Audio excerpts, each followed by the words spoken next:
listening to Paul Anderson. This is the Sideshow Podcast.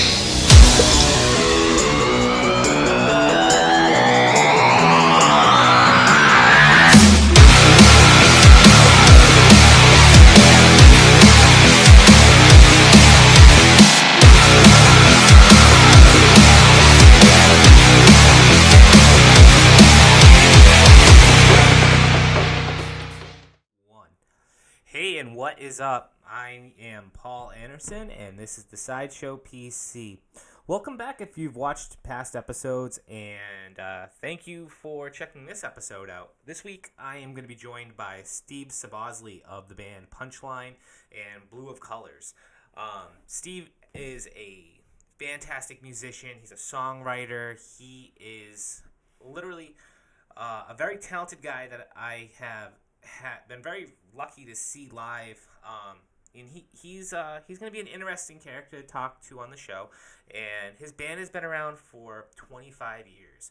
And talking with Steve is going to be cool because I'm excited to hear a lot about the 25 years of Punchline and how being a professional songwriter really what it is like being a professional songwriter. So getting to talk with Steve is going to be really cool, and I'm excited for it, and I'm glad you guys tuned in to listen to this conversation that we're about to have. So I hope you all enjoy, and yeah, we'll get right into it.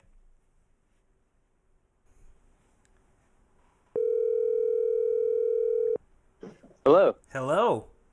What's up, Paul? Not too much, Steve. How you doing, bud? I'm doing good, man. I'm doing good.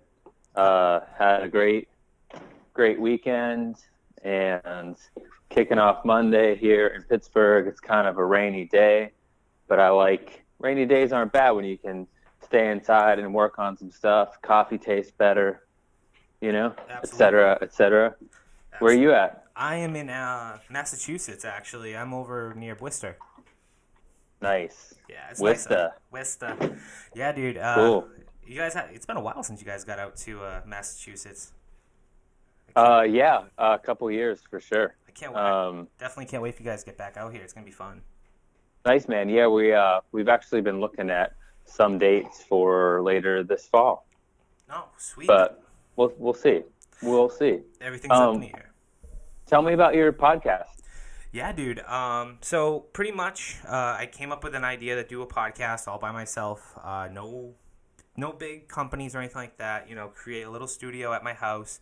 And just get in contact with people that, I've been lucky enough, being a music fan all these years, trying to get in contact and, just getting to hear their story and getting to know them as a person and especially as a musician because, a lot of the people I've gotten to interview have been doing this for some time. Fortunately, for me, I think I'm lucky right now because you as a musician, you've been doing this now for 25 years. 20 years. 20 years? Yeah. Holy moly. Now, what is that like?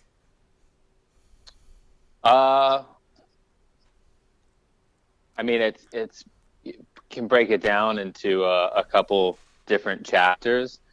So 20 years is Punchline formed 20 years ago.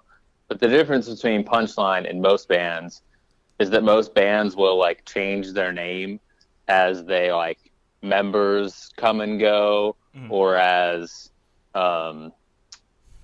your style evolves. But we never changed our name. Our style evolved a whole lot from the first year. Because it was all of our first bands.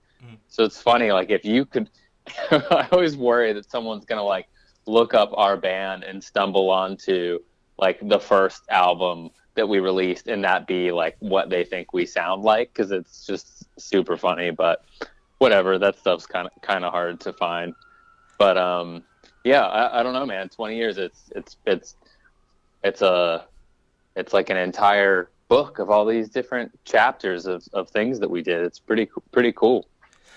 I guess when did you kind of start finding yourself, I guess, getting into music, I guess, at an early age? You're in your 30s, so... Yeah. When I was I don't know, 7.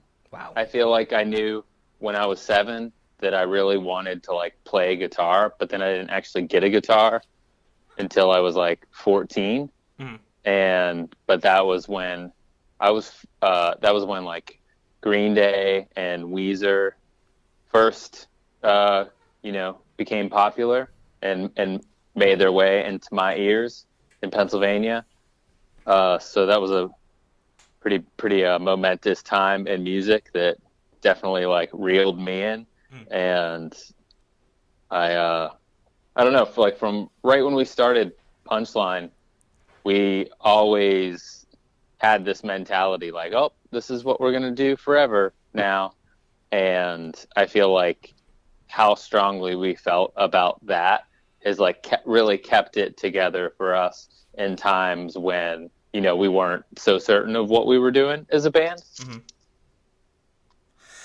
Now, I guess from the beginning, you probably told the story 100 times, but I'm just curious on my end is how did you find yourself with the guys of Punchline in the beginning, and how did you pretty much end up with the group you have now?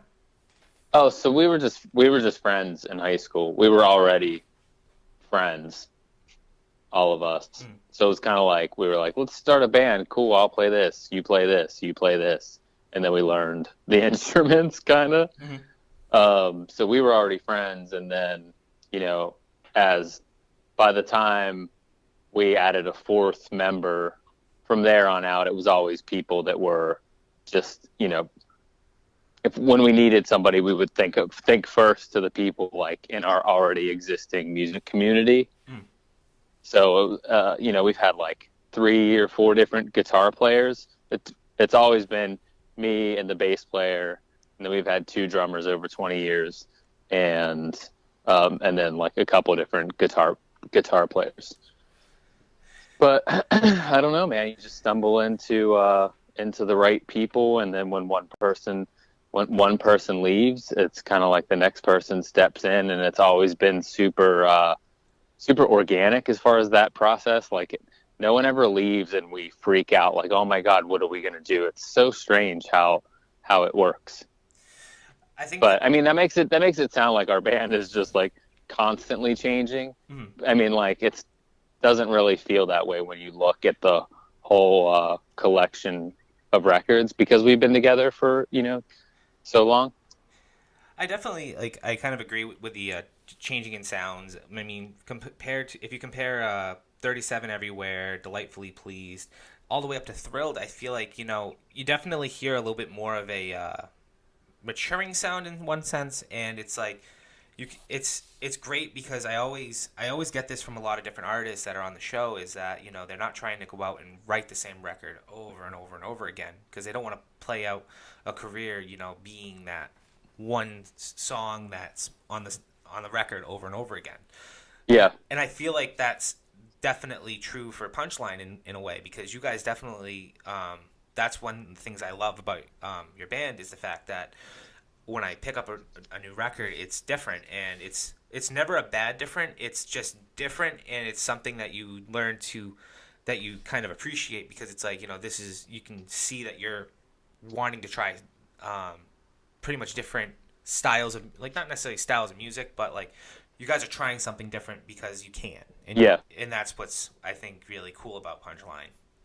Cool. And seeing, and it's definitely interesting to me too, because like you also have you played solo for a little bit, and that's when I actually got to see you for the first time. I can admit that I've never really seen you with Punchline. I've seen you play as Blue of Colors, and oh, nice. It was awesome because it was just it was like my first taste of kind of a little bit of Punchline, a little bit of Blue of Colors, and it was easy for me to kind of pick up a lot of the records, and I was very excited because it was just it was an easier I guess it was easy because I love acoustic music, and I think that it was really easy to pick up a Punchline record with that. Nice, cool. So that was just me that you saw just playing acoustic? It wasn't with the band? No, it was just you. It was actually down at TT the Bears. It was with Anthony Ranieri and Brian Marquis. Nice. That was a fun show. It was a fun. I thought it was a fun show just because like there was a lot more people than I think was anticipated. So it kind of made Yeah. it more fun, and it was just more. It was more relaxed because like you can go and like Ant was at the table. You could talk with him. It was just it was nice to be in a smaller venue like TT the Bears, which is no longer around, but they do have something else going on. But regardless of that. Oh, I didn't know it closed. No, it didn't close. They actually went under renovation, changed their name. Now they're Sonia's. It's still a music venue. It's still very. I guess it's very active. It's really neat. What they do with the place. It looks good. Looking at Cool. some of the stuff they did on the inside. But yeah, dude. So I guess my next question is like really when you were developing, I guess over the last 20 years, like. How do you find yourself approaching a song when you're writing? I mean, I know you've written songs for fans and different people alike. So I guess, how do you approach a song when you're trying to get your message across? So that's kind of always changing. Mm-hmm. My current system, and I'm kind of in the middle stage of this process, but my current stage has been that I keep a list of words. So I have like a notepad that's just words, and I'll just write in kind of like a fragmented style, just phrases and sometimes stuff that just reads like, it would probably look just like a stanza of words, not like a full song. So I've been doing that on one side, and then on the other side, I do a lot of voice memos of just humming melodies or playing guitar without words. And so the reason that I'm doing this, and then I have a third notepad that's things that I want to write about. Okay. And so what I'm trying to do by writing this way is that all of the brainstorming is just stream of consciousness. I'll just start recording and like kind of play something, but I don't want to see the ideas out yet because I'm not ready to like sit down and write a bunch of songs. But when I am, I feel like all of this will have been like the homework to like take the test of writing the song. You know what I'm saying? Yeah, that makes sense. So I'm like doing all this brainstorming work. So when it comes time, I'm just gonna like pick some of the best ideas and then start to develop them. But the answer is it's always kind of different. Sometimes it's melodies first. Sometimes it's some lyrics first. Sometimes it all comes together. Sometimes, we'll challenge ourselves to write in a certain way. Like, it would be really fun to have a song like of this kind of beat. Like we've never used this kind of drum beat. Let's just like loop that drum beat and write to that drum beat, Yeah. I think being in Punchline, I think if you were in Punchline and you were a songwriter, I'm not sure if you are, but I think if you were, I think you would think it was really fun. Mm-hmm. I think we have like a pretty creative approach and always like challenge ourselves to try different things. I guess that's one of the things I love about Punchline too is like you can tell like in the music it's not always so serious. It's more just like it's literally like a great group of friends just writing about music. I mean, you guys have a great song that I personally love. It's Roller Coaster Smoke on Delightfully Pleased. That's nice. It's about Lost, and it's like you listen to it and like at first like it's funny because like when I first heard the song I thought it was catchy and I loved it, and then I kind of started watching Lost and then I re-listened to the song. I'm like, son of a gun, it's about that? Okay. Like nice. You know what I mean? You're like unless you're like into it, like you catch on to it, but that was one of my personal favorite songs. I guess being as a Punchline fan, that really just kind of caught on. It's like, all right, these guys just want to have a good time while being in this band, and I mean, I think it's great that you guys are still doing your thing. And I think one of my next questions is like, how do you pretty much balance, I guess, real world, having real world to being in a music group, I guess. How do you balance all of it? It must be kind of challenging at sometimes. Not really. I mean, because like all of the work that I do is all like I'm self-employed. It's just through Punchline and other like music related jobs. Mm-hmm. So like it would be different if I was like waking up every day and like going to an office, like working a 9 to 5. Mm-hmm. But it's always kind of like, oh, if I wake up and I have something for Punchline to do, then I'll do that. And then, you know, my work is like really flexible. Oh, that's cool. So it's not really that bad. But yeah, I know I definitely seen varying degrees of that in other people. And it's amazing like how some people can have such a busy schedule with like a day job, yet still be so productive. Mm-hmm. And like I've also seen people who don't have a day job who are supposed to be just doing music and who like make nothing. True. It's almost like it doesn't like that doesn't matter.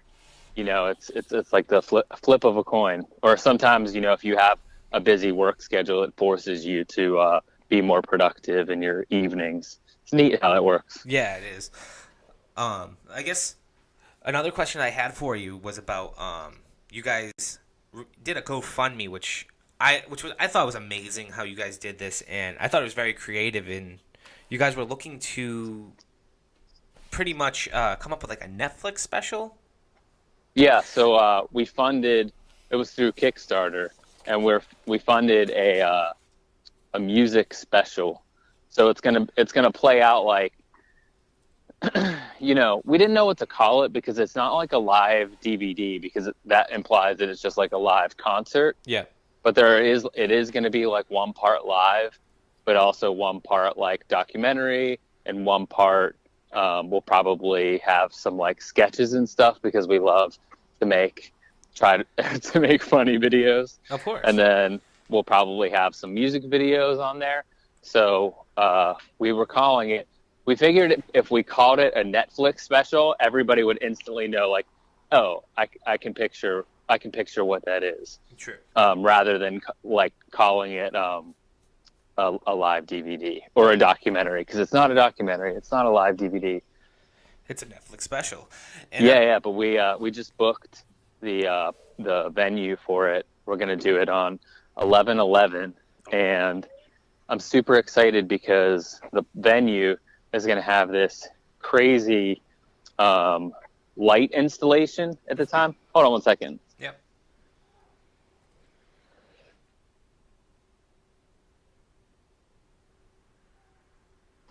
Sorry. That's okay. So the club is going to have this crazy light installation. It's like these LED panels that cover all the walls in the venue, and it's a light installation that was made by my upstairs neighbor. Oh, really? Coincidentally, and I'm super excited that we're doing something with my neighbor's art because he's a super talented guy by the name of Ian Brill, and it's going to look really cool. It's going to be added bonus to our music special. And I guess the other part of your special was, I mean, the outpour from after all these years of all your fans and friends, family, I imagine. I mean, that must have been, when you guys reached your goal, that must have been a very overwhelming feeling, I guess, of still like years and years of doing this, that support of raising money like that. It must have been. Oh, for sure. It must have been super special. Oh, it was great, man. We a couple days before it, we were kind of freaking out. Didn't know if it was going to fund. Like, kind of thought there was no way it could happen because what was it? We had 3 days to go, and we were only at like 50% or maybe like 45% of the goal. Yeah, I saw that. So, and then in those last 3 days, you know, it got up to like 123%, I think. So yeah, we were absolutely floored by it, but we just sent out all the t-shirts for it and pins and some of the other physical stuff. Yep. And, you know, Chris hand wrote everyone a note in it. And we're just, you know, making this music special that we're making because of the way that it was funded. I feel like we're being so much more thoughtful than we would have been otherwise, which sounds like had we not had it funded in advance, that we would have been like, that we would have like not taken our fans into consideration, but the nature of Kickstarter that we're like, wow, we're making this thing and everyone like empowered us to do this. I just feel like it's going to impact the quality of the thing overall and make it that much better. And for people that don't know about Kickstarter, is if I'm correct in how this works, is like you set up a fund, like something to be funded, and when you reach your goal, obviously you get the money. But if you don't reach your goal, all the money goes back and you get nothing. Yes, Am I correct in saying that? So Y- I've never you're done correct. one. So I've seen it. I've seen them online. I just never I understood that that's how it worked. Yeah, dude, we were super apprehensive about doing it, but we decided to take the plunge, and it's what really convinced us to go for it was that I think a lot of people have a stigma about crowdfunding platforms because they think you're like begging for money or something along those lines, or being too much of a like salesman asking for money. But when we first had the idea to even consider doing one, we watched a bunch of Kickstarter videos that were currently happening, and Ted Leo was running a campaign. Do you know Ted Leo? Ted Leo and the Pharmacist. I do not. Really, really amazing, like rock and roll fella and band, and just a great band. But I saw that he was doing a campaign, and I'm like, oh my god, that dude is so cool. Like, and I watched his video, and he just talked about the album that he wanted to make. He didn't talk about, it wasn't that like stereotypical canned script like, hey everybody, we're going to make this thing and we need your help. Yeah. Like, there wasn't any of that. He was just talking about the different kind of songs he was writing and his songwriting process. And, you know, you realize like, oh wow, because Kickstarter has been around for so long now, everyone knows what it is. You don't have to like explain in the video anymore how it works. And I feel like that's opened it up to so much more creativity in some of the project videos that I've seen. But that's my 2 cents on that, man. I love it, man. I think you guys have done. I can't wait to see it. I can't wait for everything to happen for you guys with that. It's gonna be awesome. My next question is, I guess, is regarding studio time. Are you guys gonna be looking toward recording new music anytime soon? Yeah, so we actually have a full length that we've been working on, and it's kind of on. It's down to guitars and vocals that need to be finished, which they're kind of getting passed around as we speak. Yeah. So we're kind of on the verge of like wrapping up a new record, but I don't know when it's going to come out because we're trying to time it. You know, we're trying to allot a good amount of time to work on making our music special, but then also really antsy to finish the record. But I just got a new microphone, an amazing, beautiful Telefunken AK-47, and it sounds so nice. And as soon as Trevor sends me some guitars, Trevor, if you're listening, send me some guitar tracks, and I will bust out some vocals. And that'll be it. Are you guys... It's cool though. Man, I can't wait for you to hear the new album. There's definitely like some style change on it. I mean, but as always, like I think it sounds like Punchline, or we wouldn't call it that. Yeah. And but you got to be excited for it. I mean, this is like it's a big record. I guess for the long run, because it's, you know, you're 20 years into this and you guys are still having fun, which I love. Yeah, man, having a blast and talking about you know, if we eventually finish all the projects that we're talking about doing, I feel like at that point that'll cover another 20 years. Now, has there ever been you've done your fair share of touring after all these years, and you've met some great people, and you have some great friends that that I know of. So I'm just curious, like, after all these years, has there ever been like a particular tour or group that you've gotten to tour with or work with in general, I guess, that stands out, that is like a personal favorite that will, stand out from all the others? I mean, so I just moved from Nashville to Pittsburgh, and living in Nashville for 4 years, I got to live around some of those bands that we toured with years ago, that at the time when we toured with them, I thought, man, if I lived in the same city as some of these guys, we'd probably be good friends. And then fast forward to living in Nashville, and that happened, which was Bayside. Oh, of course. Bayside, been good friends with them for a long time, but it was super cool to live in the same city with Jack and Anthony and get to hang out all the time. I'm sad. I miss my friends, but other than that, man, I don't know. Like, the list of bands that made a huge impact on us that we toured with is a whole lot of bands. I would just have to kind of like pluck the first one that comes to my mind, which is Less Than Jake. Less Than Jake. You know, Vinny, the drummer, was the one that kind of found us and signed us to Fuel by Ramen. Mm-hmm. And we got to tour with Less Than Jake a whole bunch because of that. And, you know, prior to all of that ever playing with them, you know, I was just a huge fan of that band, had probably gone to see them more than any other band, you know, like bought a ticket to see them.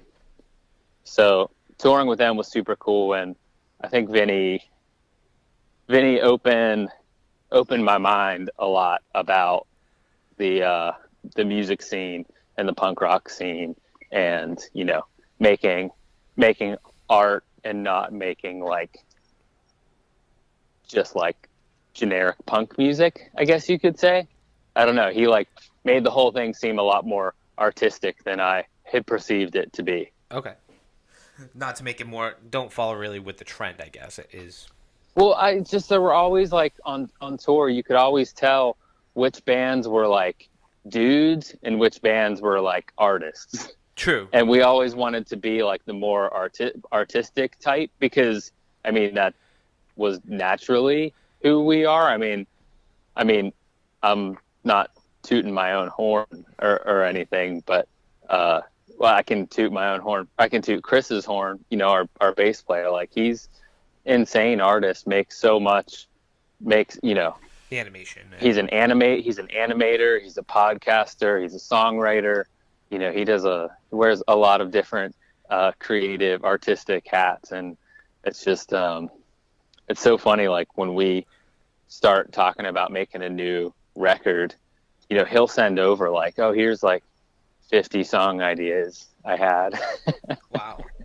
And I mean, we all like have a lot of song ideas, but like his are all like fully fleshed out demos. It's crazy. That's insane. I love it. Prolific guy. Actually, that falls into my next question. I'm sorry to cut you off. No, it's all good, man. But yeah, usually when you guys do go into the studio, how many songs? I mean, you do.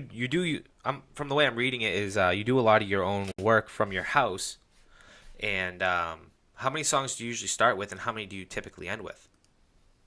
So, I mean, for this album was started. So I had a recording studio in Nashville. That's why I was down there. Yeah.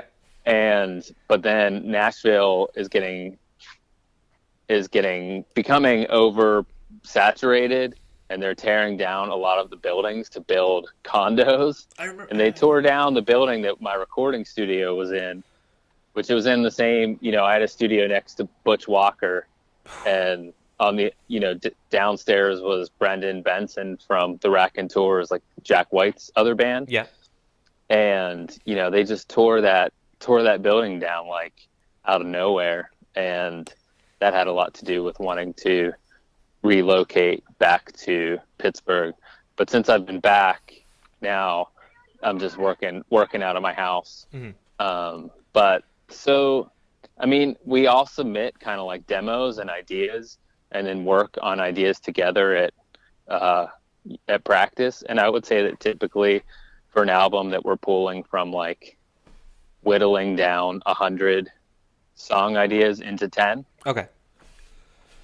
Wow, that's insane.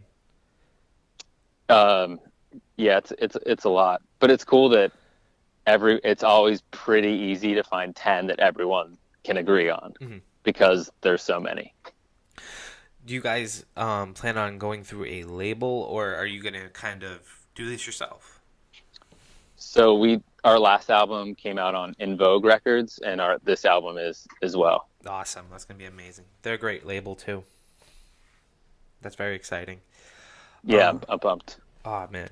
I have one more question. I don't want to take up too much more of your time. Yeah, man, you're good.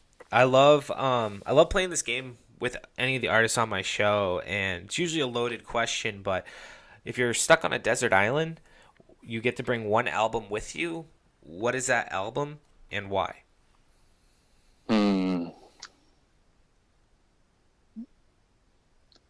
Guess I would probably say it's probably going to be a Beatles album. Okay. And I would probably say Abbey Road. Okay. I feel like in the 30 seconds that I thought about it, that seems like the most versatile. Like, it has happy songs, it has sad songs, it has upbeat songs, it has ballads. You know, it's kind of all over the place. So I feel like I just want to have a really versatile record. You know, I thought about Weezer, Pinkerton, but then, like, what if it's really, you know, early in the morning and you want to listen to something kind of chill? There's not really anything chill on that album. True. So. Okay, that's great, dude. Final answer, Abbey Road. I love it. Final answer. Dude, thank you so much for being on my show. I really, really do appreciate your time. It's amazing to be able to talk with you and learn so much about your band and what's coming up. I mean, it's been a while. You've been doing this for a while now, and you guys are definitely how can I put it? You keep showing up with more for the fans, and I think that's a very special thing going forward. For sure, man. Yeah. Thanks for having me. Are you gonna play any songs? Actually, you know what, dude? You know what? That was actually gonna be my last question. Is I love playing music at the end of my episode, and I love letting you guys kind of pick your own song. Do you have one in mind? I have a couple, actually. Can you play a couple? Fuck yeah, dude! I can play whatever you want. Cool, man. I'll send you some songs. We'll figure it out over Facebook. Okay, that sounds good, man. Cool, man. Thank you so much. Dude, thank you so much. I appreciate it. Awesome. Hey, if you're listening out there, thank you so much for listening, and, you know, subscribe to Paul's podcast and leave a review. Oh, that's awesome, man. Thank you so much. That means a lot. All right, man. Yo, take care, brother. Take care. All right, everybody. That was Steve Sobosali from Punchline and Blue of Colors. It was awesome to have him on the show. Like you said, definitely subscribe and check it out. I really appreciate you watching my show, and until next week, take care. Hey guys, it's a couple days later, just doing some final edits now, and yeah, so I'm going to be playing some songs. Steve sent them over, and I thank him for it because they're really a treat. The first song that I'm going to be playing is called Darkest Dark, and that's a brand new Punchline song coming off of their upcoming record that is yet to be finished. So we're going to be hearing a little bit of a new song, and it's great. I can't wait for you guys to check it out. The next one is going to be Maybe I'm Wrong, and the one behind that is going to be I Swear I've Been Here Before. And the last song is going to be one that me and Steve talked a little bit about, which was a personal favorite of mine. I'm glad he picked it, is Roller Coaster Smoke. All you Lost fans out there, I hope you enjoy it because I love it so much. So, all right. So, like any other time, man, hey, appreciate everybody listening to the show. Please subscribe, and yeah, thank you. I appreciate it. Take care.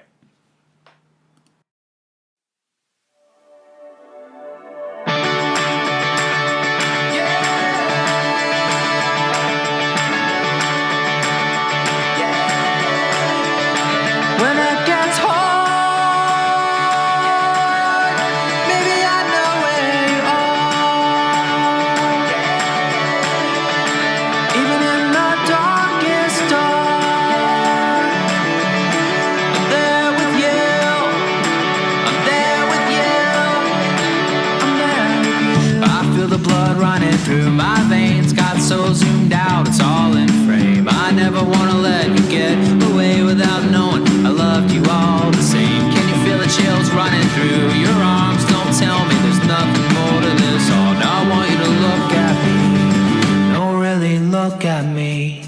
When it gets hard, maybe I know where you are.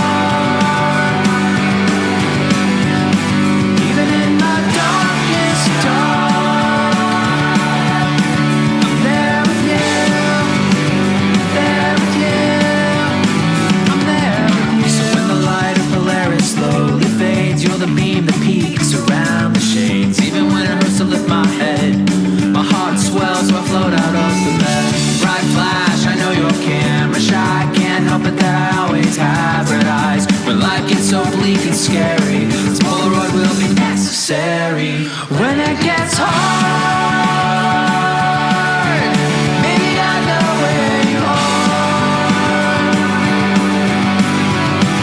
Even in the darkest dark, I'm there with you, I'm there with you, I'm there with you. Sell yourself into two halves, one watching while the other one reacts. You can play any part you like. Tell me who you wanna be tonight. Close your eyes and take a breath away. Beat, open up and let it out and look at me. Don't really look at me. Don't really look when it gets hard. When it gets hard, maybe I know where you are. Even in the darkest dark, I'm there with you, I'm there with you. When it gets hard, maybe I know where you are.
can I remember anything? We're so focused on the future, we forget to sleep. The days become a blur, and the years become a dream. Everybody else is standing still. We are flying past them on a Ferris wheel. But if we're moving in circles, then is any of this real? I swear I've been here before. Is it all an illusion? Or are we back where we began? What were we ever fighting for? We are dreamers lost in fascination. Welcome to my imagination.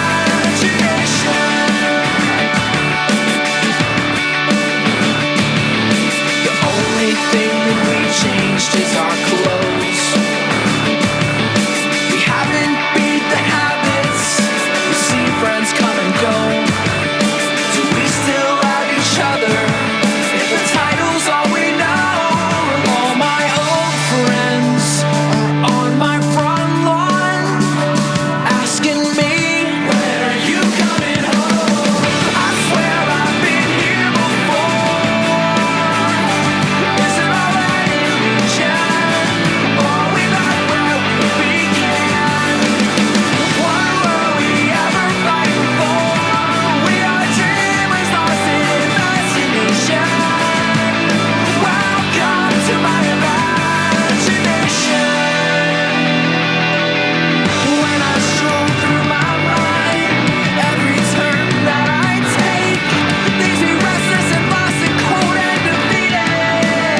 Don't ever tell me what I can and can't do.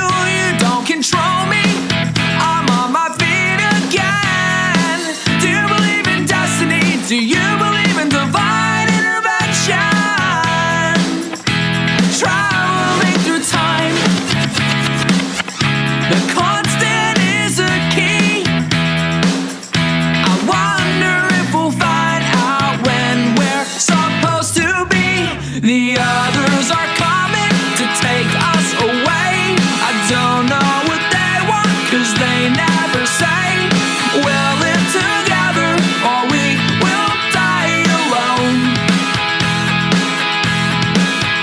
Yeah.